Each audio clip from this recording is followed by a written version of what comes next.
प्रत्याशी हैं। ऐसे तो वो निर्दलीय है, लेकिन बहुजन मुक्ति पार्टी ने उनको समर्थन दिया है। इनके समर्थन में हम लोग यहाँ पर आए थे आज। उनको विजयी बनाने के लिए, प्रचार प्रसार करने के लिए उद्देश्य से ये जनसभा रखी गई।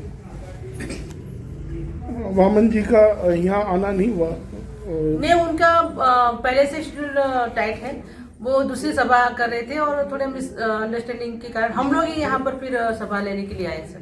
राजस्थान में कितने आपके लोग इस बार खड़े हुए? सर हमारे 5 प्रत्याशी हैं और 5 प्रत्याशी हमारे विजयी होंगे।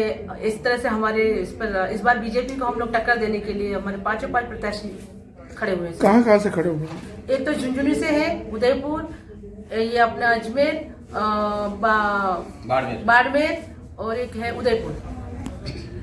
खास किन मुद्दों पर चर्चा रही है? सर यहाँ पे पानी की व्यवस्था नहीं है, घटिया है, और बहुत ही महिलाओं के साथ में मतलब पानी आम है जो पीने के लिए, जीने के लिए, जिंदगी जीने के लिए जब सबसे पहली कोई जरूरत है तो पानी है।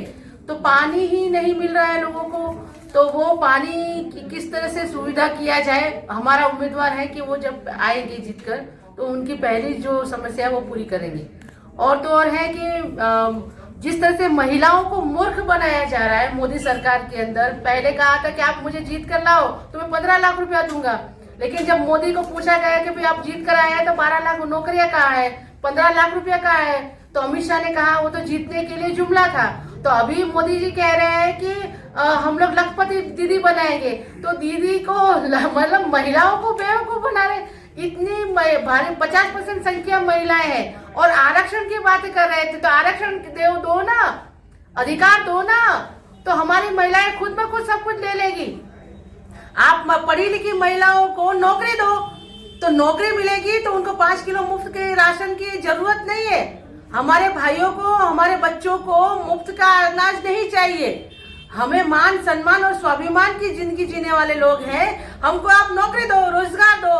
तो हम लोग मुफ्त का अनाज खाने के लिए पैदा नहीं हुए हैं। हम लोग अपने अधिकार को लड़ने के लिए, जीने के लिए मजबूर किया जा रहा है, तो हम लोग फाइट देने के लिए तैयार हैं।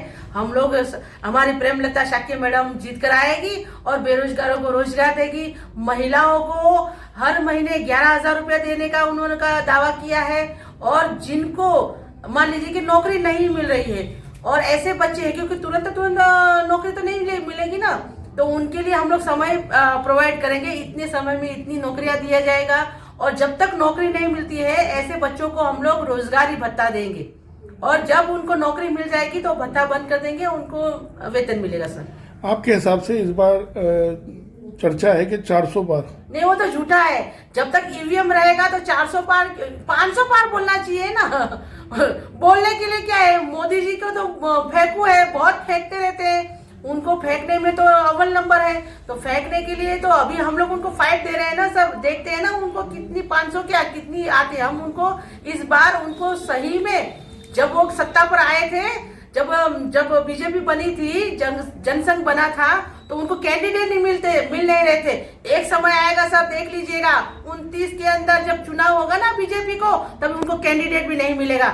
उस परिस्थिति में हम लोग उनको लाकर रखेंगे। सर किसानों ने जो आत्महत्या करी थी, तकरीबन 700 से ज्यादा मौत हुई थी, उसके बारे में आपका क्या? सर किसानों के साथ में रोज बरोज भारत के किसान जो है वो इतने परेशान है सर कि आप मतलब उनके साथ में किसी प्रकार का न्याय नहीं किया जाता। पहले के जमाने के अंदर सिर्फ किसान आत्महत्या करता था, आज तो किसानों के बच्चे भी आत्महत्या कर रहे हैं। तो सही में उनको जो गारंटी मिलनी चाहिए, उनके जो धान है उनकी एमएसपी का सही में मूल्यांकन होना चाहिए। वो हमारी सरकार आएगी तो हम लोग करेंगे। किसानों को खास तौर पर, किसानों को हम लोग, जब हमारी सरकार बनती है, हमारा कैंडिडेट जीत कर आता है, तो हम लोग किसानों को फ्री में बिजली देंगे। सर मैं अपनी ज्यादा बात ना कहते हुए आपने मुझे समय दिया, उसका धन्यवाद। जय भीम, जय मूला। सर भारत के अंदर, पूरे के पूरे देश के अंदर मुस्लिमों के साथ में जो कत्लेआम किया जा रहा है, मुस्लिमों के साथ में, महिलाओं के साथ में, आपने बिल्किस बानो का देखा होगा। बिल्किस बानो के साथ में 20 लोगों ने बलात्कार किया और 20 के 20 बीजेपी के सरकार के अंदर बिल्किस बानो के अपराधी जो थे उनको जमानत दे दी गई। और ऐसे अपराधियों को सुरक्षित करने के लिए बीजेपी सरकार बनी हुई है। तो मैं अपने भाइयों को कहना चाहती हूँ, जो मुस्लिम कौम के लोग हैं उनको, माइनॉरिटी के लोगों को कहना चाहती हूँ, अगर हमारी सरकार बनी तो हमको क्या खाना चाहिए क्या नहीं खाना चाहिए वो बीजेपी और आरएसएस के लोग तय करेंगे। हमको गाय खानी चाहिए, बकरा खाना चाहिए, हमको बिरयानी नहीं खाना चाहिए, ये सब कुछ उनका हक नहीं है। हमें क्या खाना चाहिए क्या नहीं खाना चाहिए, क्या पहनना चाहिए, हमको कितनी बार नमाज पढ़नी चाहिए, क्या नहीं करना चाहिए, वो हमें संविधान ने अधिकार दिया है। तो हम संविधान को मानने वाले लोग हैं। तो अगर हमारी सरकार बनी तो समता, स्वतंत्रता और बंधुता और न्याय पर आधारित समाज का निर्माण करेंगे। हम चारों जितने भी हमारे माइनॉरिटी के लोग हैं उनको मैं कहना चाहती हूँ कि प्रेमलता शाक्य मैडम को आप जिता कर लाइए। तो इसमें देश आप लोगों को, मुस्लिमों को कहा जाता है कि अगर आप लोग इनको जिता कर लाओगे मुस्लिमों की आबादी बढ़ जाएगी, तो मुस्लिम देश हिंदू राष्ट्र बन जाएगा, मुस्लिम राष्ट्र बन जाएगा। अगर हम लोग मुस्लिमों की बात करेंगे तो हम आतंकवादी बन जाते हैं, हम पाकिस्तानी बन जाते हैं। तो हम लोग भारतीय है, सबसे पहले हम मुस्लिम है, लेकिन हमारा डीएनए मुस्लिमों का जो डीएनए है, हमारा डीएनए भारतीय है। हम मूल्यवासी लोग हैं, हम सब मिलजुल कर भाई बहन हैं। आप लोग हमारे प्रेमलता शाक्य मैडम को जिताएंगे। इतना ही धन्यवाद। जय